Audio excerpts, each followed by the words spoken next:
So now, if I shut off the flow and get it to cycle down, it stops making the noise, and I'll reinitiate the flow.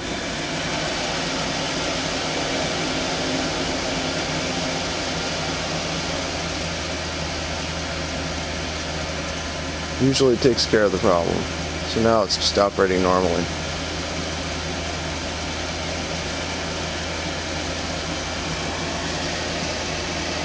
And 1, 2, 3, 4 zones are calling for heat. All 4 zones are calling for heat right now.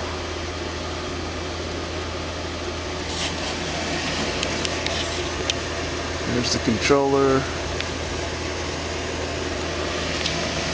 So now it's operating normally.